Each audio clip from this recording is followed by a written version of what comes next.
Welcome into the trenches. I'm Sam Mays. Before we get started with the show and our guest Zack Sanchez, I've got to give a shout out to Euros Health. I've had the most incredible experience with these guys over the last several months since I had my heart issues in October, and recently I've gone through COVID. And what I really want to compare it to is having an athletic training staff again. I've got a support system away from my normal doctors, from my general practitioner and my cardiologist that's helping me make my way through this life, this part of my life, dealing with all these medical issues, talking about my medication, things I need to be taking along with my medication, dealing with testosterone issues, the whole 9 yards. They really have been a companion for me and helping me understand what's going on with my health, making it more digestible for me.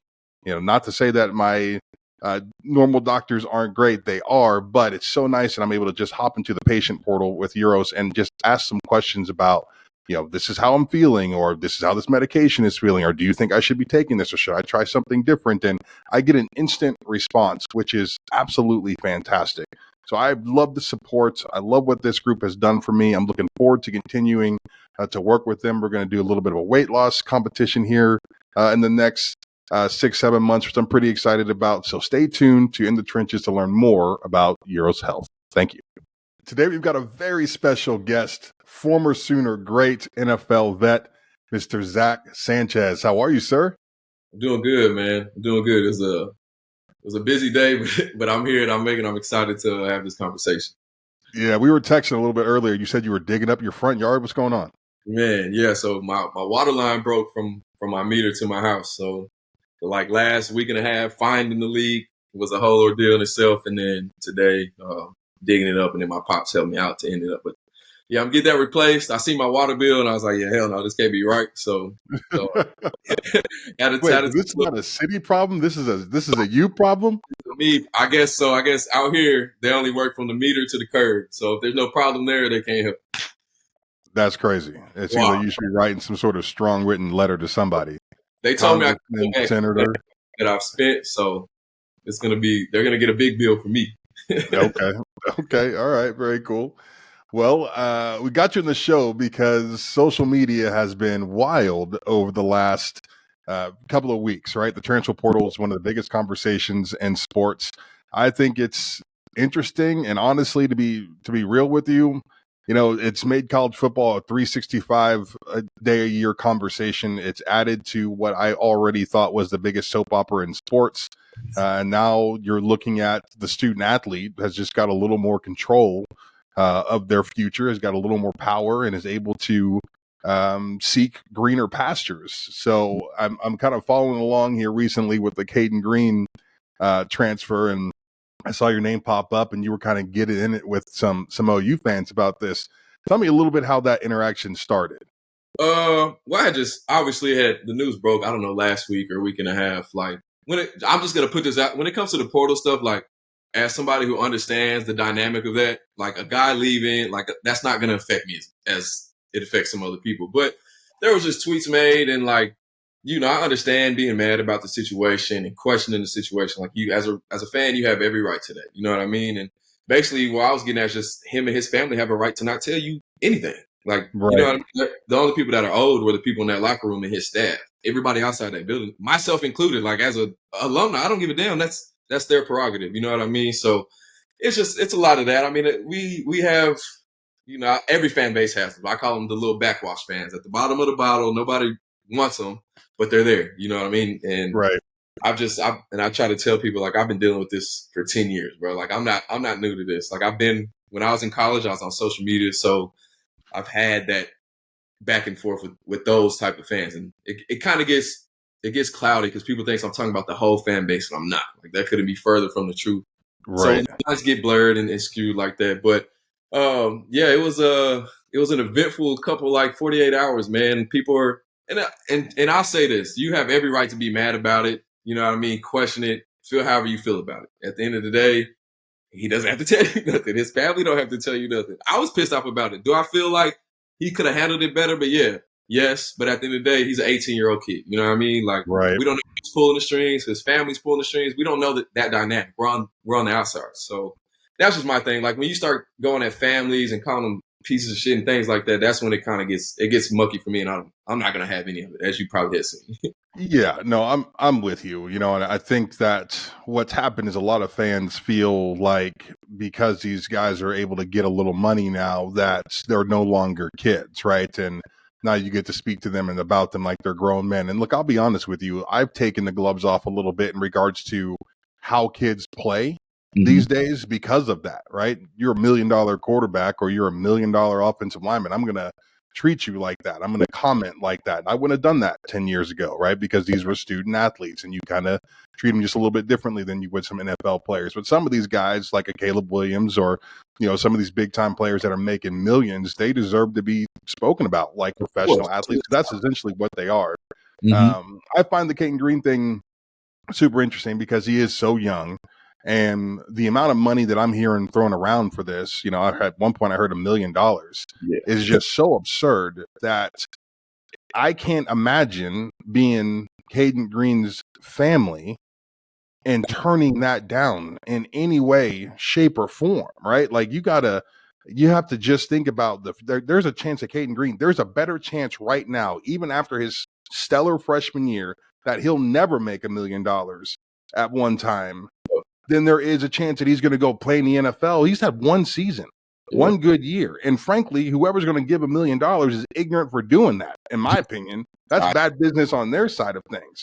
Yeah. But I'm to these people out there saying, well, he should, if his father said to do it, he should ignore his father. And I'm like, what, not go home for Christmas? What are you talking about? That's not a thing, right? Yeah. Yeah. So, and then like 500,000, like, first of all, we just need to, since we're talking about these kids as grown-ups, anybody at their job, if they got a better job offer of that substantial amount of money, is gone. Correct. If you've been there 30 years, you're gone. Like, let's be honest and real about the situation, right? So, like, you giving an 18-year-old kid $500K or $1 million, that changes the family. Not just his life, that changes his family's life. You know what I mean? Right. And some guys, I'm sure you felt in that position, like you owe that to your family. You know what I mean? So you can't question the kid's loyalty to his family because he chooses what he feels best for his family or that he owes to his family. Like if you've never been in that type of situation, you can't understand that pressure. You know what I mean? So all you can do is speculate and speak on it from an outside perspective. But I know, like, how that is. You know how that pressure is. And it's not even pressure. It's just they've done so much for you. You feel like you owe that back to them. It's not. This is a family business. 100%. The amount of things and time that my family sacrificed leading up to me signing my letter of intent to Oklahoma State, the 15 years that they put into my practices and my cleats and my, at one point we had to pay to play in my town because the levy didn't pass. I mean, they spent thousands of dollars on me to chase my dream. And so obviously if I've been given the opportunity to give back to them, I'm going to do that. 20 years ago, we had a guy, I'm not even going to say his name, but there was a kid on my team, right? That was a JUCO transfer, came in his junior year and got off-campus living, right? He said he's going to live off campus so he can get that full check. That dude slept in his car for a year and a half and sent that check home to his mother, right? That little $600 check or whatever it was at the time, he sent home to his mom. I mean, this is the reality of some of these players, right? I mean, these guys come in and people don't realize that they get, they might gain 30 pounds in their first semester and they're like, oh man, they're putting in the work in the weight room. I'm like, no, man, that boy's eating 3 straight meals a day for the first time in his life. Facts. Right. But those are the things that we know because we've been around it that people don't know on the outside unless it's a feel-good story for somebody to push. You know what I mean? Like, but that's the reality in 50, maybe 60% of your roster, depending on what school you're at. You know what I mean? So it's kind of crazy, man. And I think like, who's the coach from UCLA? Chip Kelly. He made a good point, like the NIL for me, it gives, since fans are giving their money, it gives them that sense that, oh, I better know what the hell's going on since my money's into it. And then he brought up the fact that, these schools need to start paying the kids. And I think that'll cut a lot of this animosity and a lot of this bad language out of it if it were to go that route. But obviously schools aren't going to just kill that NIL. It's too much money for them, obviously. But I think that's a good point. Like, there's skin in the game for fans, essentially, right?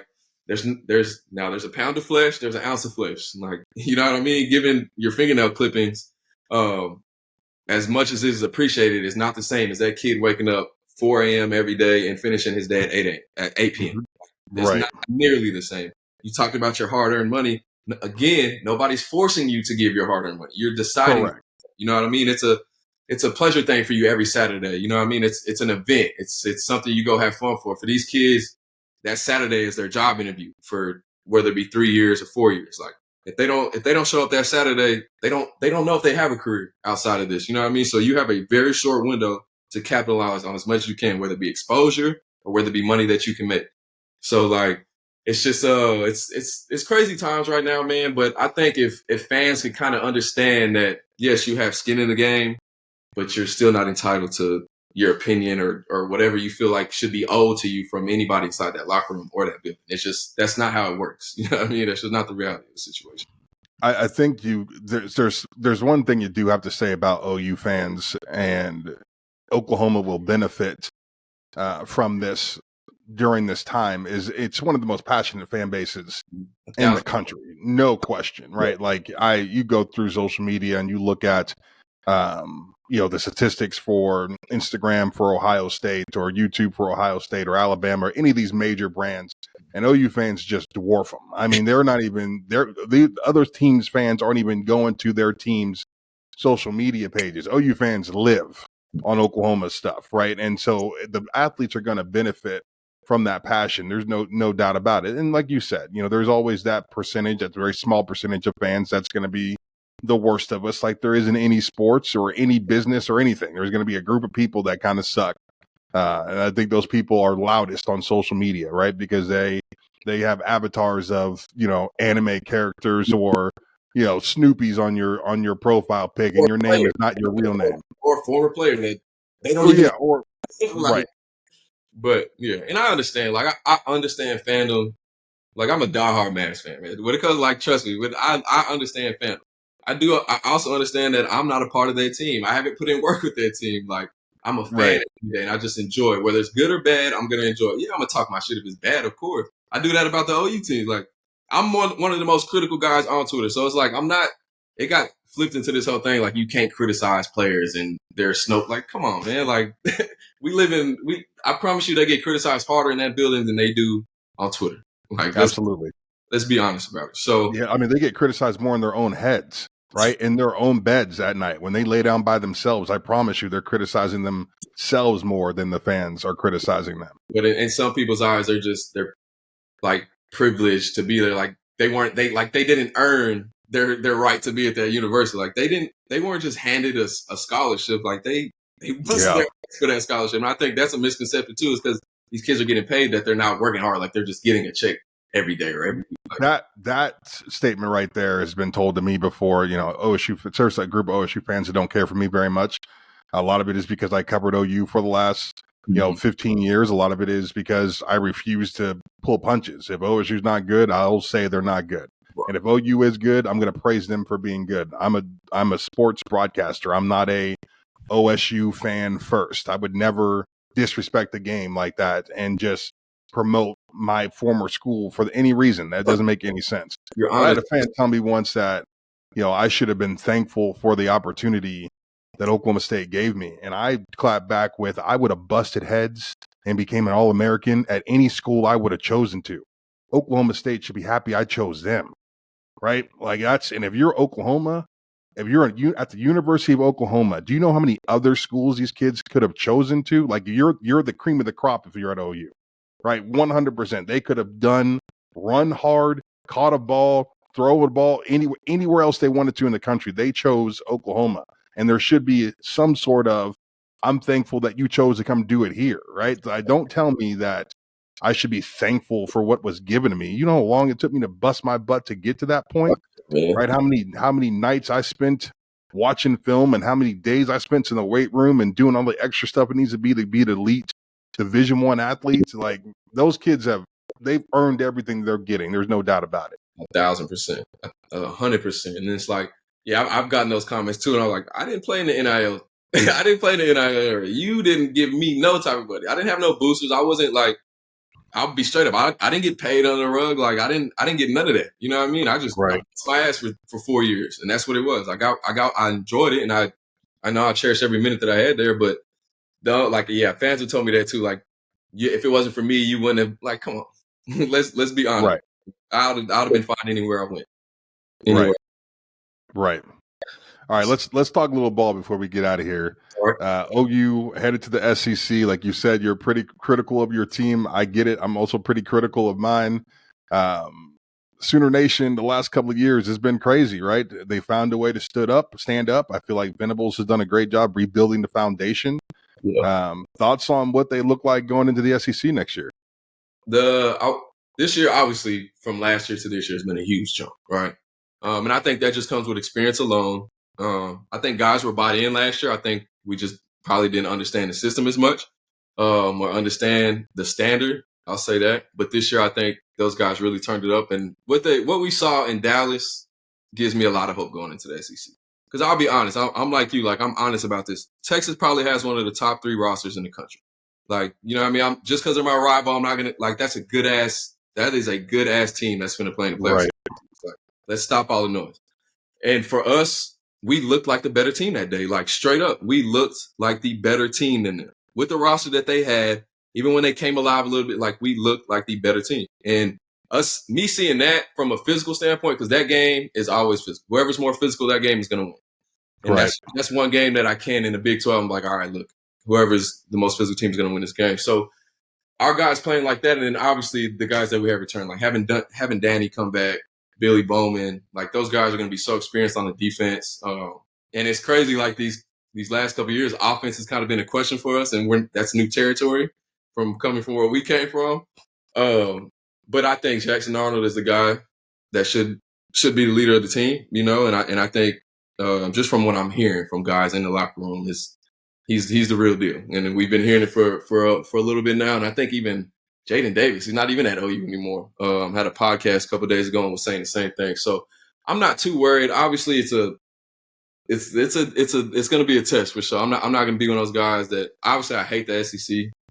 I've never liked the SEC. I played under Bob, and I guess I get that from Bob. Bob hated the SEC, and everybody that played for him hated. So for us, man, to be honest, like, I don't know. I guess we went 6 and 7, and I think people just feel like we fell off the face of the earth. Like, this is the University of Oklahoma we're talking about. This isn't Nebraska. This isn't A&M. This isn't Mizzou. This isn't. I'll be honest. This isn't even Texas. Like, this is Oklahoma. You know what I mean? There's no distractions when you come to Norman. It's one thing. You win championships, or it's a failure. Like, that's just what it is. That's what you know. That's what you should know. That's how you should wake up every day. That's how you should spend your time when you're here at the University of Oklahoma. So, like, I think us having that type of attitude and getting back to that attitude with BV is being quintessential to us. Like, I'm not worried. I'll be honest. Like, I am not worried. It's going to be rough. I'm not going to say we're going to breeze through the SEC, but right. In my opinion, every game is winnable. Like, I don't see a game like, obviously Bama comes here, right? And that's going to be a huge test for us. But outside of that game, we got LSU obviously the week following in Death Valley.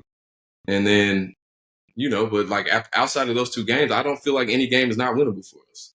And maybe I'm biased, maybe I'm, you know, but I don't. Like, I think the SEC is top heavy. It's Georgia and Bama and everybody else, right? Right. I think those are the 2 teams that you can honestly say, all right, you're gonna have to show up for those 2. Obviously, you got to show up every week, but that's gonna be a game you're gonna have to play out your mind to beat those guys, right?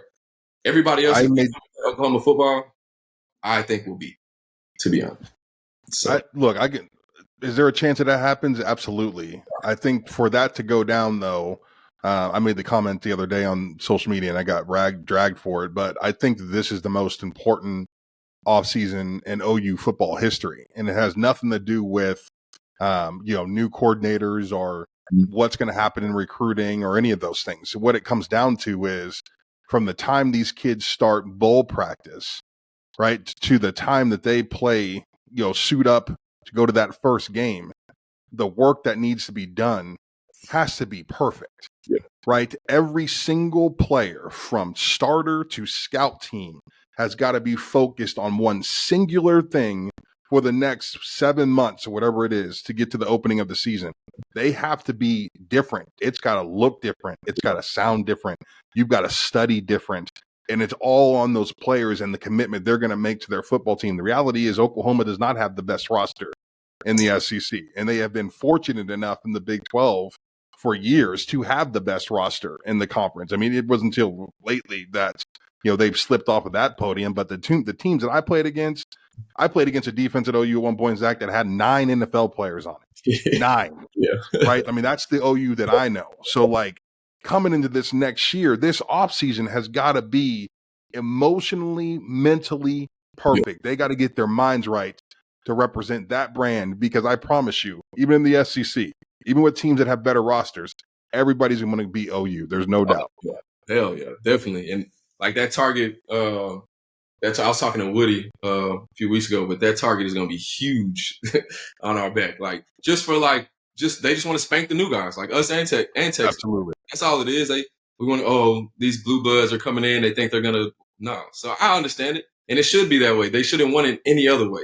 You know what I mean? Because it's going to help them, like playing Auburn, South Carolina early in the year. Like that's going to help them get prepared for that Bama and LSU stretch at the end of the year. So, man, I'm excited, man. I'm excited, so we'll see how it goes. But I think we're going to be just fine. All right, last one. Texas, semifinal matchup, national championship on the line. Do you think the Longhorns got a chance? Yeah, I think we see a rematch of Bama and Texas, and I think Bama gets their revenge. Okay, so that's your championship game. Yeah, I mean, Washington is great. Don't get me wrong. Offensively, outstanding. But I think from a physical standpoint, Texas is just going to be a little bit too much for them. And then, honestly, I've said it about Michigan all year. I think they're the most overrated team in the country. I think the Big Ten as a whole is just so overrated. And it's not – yes, we can talk about how great their defense is. When these teams are rolling out middle school and high school offenses, please don't tell me how great your defenses are. You know what I mean? Right. Like, and it's not necessarily the Big Ten's fault. It's just like there's not too many athletes up there. Most of the athletes come down south to play ball. And the athletes that do go up there go to 2 schools. They go to Michigan and Ohio State. So, right. Honestly, you get up for 1 game, 2 games, because you got to win your championship and then play in the playoffs. So, yeah, but they had a daunting schedule, against Iowa, who was like 130-something offensively. You know what I mean? And Penn State. I think Ohio State is the number 1 ranked offense in the Big Ten, and they're ranked 36th. Right. You know what I mean? So, like, yes, is Michigan better than everybody in the Big Ten? 100%. But at the end of the day, I think they're a top 6-7 team. I don't think they're the number 1. And I think Bama will show that. I'm not going to talk anymore on it, but I think Bama is just going to show what a top 4 team really looks like. And that's no shade. That's just me being my honest opinion about the Big Ten as a whole. Zach, I appreciate your time so much today. You really did me a favor by joining me and speaking your mind. And I think everything you said, I get it, man. I agree with everything you said on social media, and I appreciate you speaking on it here, because it's easier to speak on a podcast about it than it is to get your point across, on Twitter for sure. Comprehension is a gift, bro. I think I'm gonna get a T-shirt made. There you go. But I appreciate my friend. it, man. Anytime you want. Yeah, I hope to get you next season for sure. Sounds good, man. I appreciate you. All right, buddy. Have a good one. You too.